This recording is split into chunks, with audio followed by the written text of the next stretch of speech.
Our first presenter is the new Director of Diversity, Equity, and Inclusion at the Stephen Gaynor School, and a very special relation to our first awardee of the evening. The LPTW Special Award for Meritorious Service will be presented by Stella Heyliger Malatu. Good afternoon, everyone. It's my honor to present my mother, Yvette Heyliger, with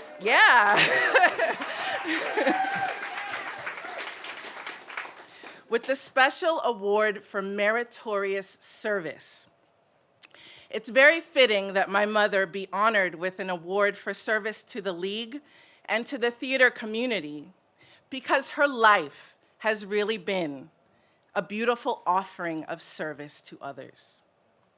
I remember many nights growing up when my father, sister, and I sat at the table wondering if dinner was going to be served anytime soon, because my mother would be furiously typing at her computer in the grips of inspiration, writing a play or organizing an event for some cause or another. I can ask my father if anything has changed recently. Donald Heyliger, he's sitting right here. Dad, I think you're still ordering takeout. I think yes. Okay. Yep. I could talk about my mother's plays, which center women and people of color, and talk about social justice issues like racism, HIV/AIDS, transphobia, and war. But tonight, it's about her selfless service in the fight for parity for theater women. It's hard to separate the two, her artistry and her activism, but I'll try. A former Obama fellow, she worked on issues like gun violence, prevention, voter registration, and immigration. A longtime activist and member of the League, she served as vice president of programming on the board, and she founded the Rachel Crothers Leadership Award. She has held leadership positions at other organizations like Honor Roll, fighting for parity for women plus theater artists. She has advocated for parity in magazine articles, blog posts, and podcasts. She has curated and produced events around the social issues of our times, like the brutality and murder of BIPOC women at the hands of police and the Me Too movement.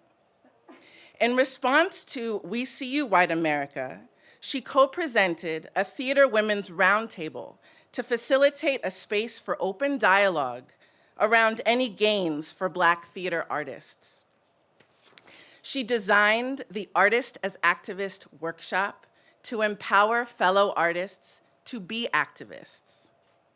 With every step forward, my mother finds a way to reach back and bring others along with her.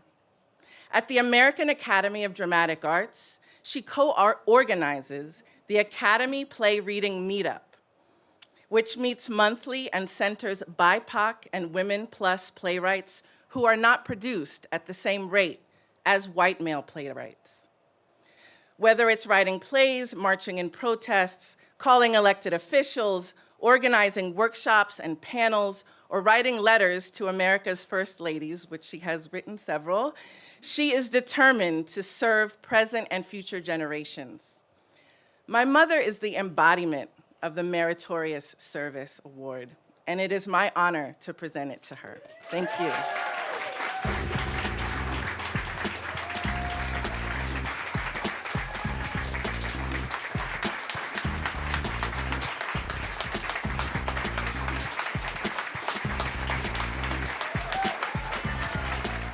All righty. Thank you, League of Professional Theater Women, for this award.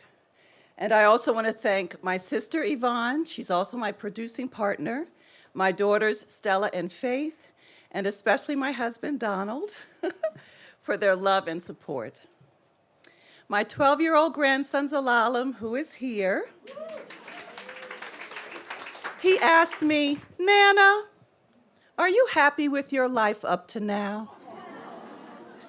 Well, I was stumped. You see, he asked me this question on the heels of me reeling from the latest findings of the Count 3.0. The Count 3.0 is an ongoing study by the Lilies in partnership with the Dramatists Guild, which analyzes and presents data on who is being produced in the American theater. Before I read the study, I was what feminist journalist and activist Gloria Steinem coined a hopeaholic. Did I get that right, Daryl? Hopeaholic. I was hopeful that more plays by women plus playwrights would not die on the vine, unplucked and unproduced. But then I read the study. It said, "It is clear that although the American theater has continued to add to the diversity of its playwrights, neither gender nor racial parity has yet been achieved in terms of production."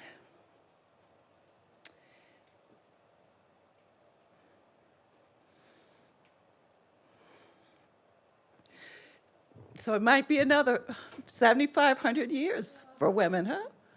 I don't know. Anecdotally, it appears that women over the age of 50, especially Black, Indigenous, and people of color, women plus, who led the push for diversity that we all now enjoy, do not appear to have directly benefited. So there it was in black and white. Like Black women plus activists throughout history, it was clear to me that we may not see the fruits of our activism in our lifetime. It's bad enough that BIPOC women plus playwrights are produced at less than half the rate of their white sisters. Now, those of us over 50, thank you, apparently have been aged out of these opportunities altogether.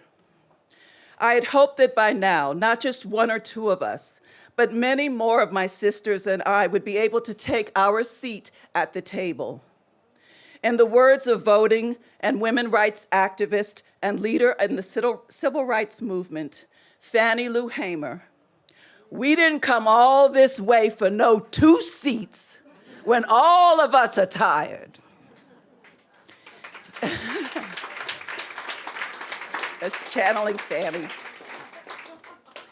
This is why this award is so important and why I am so grateful. It says, you are seen, you are appreciated. Don't give up, and I won't.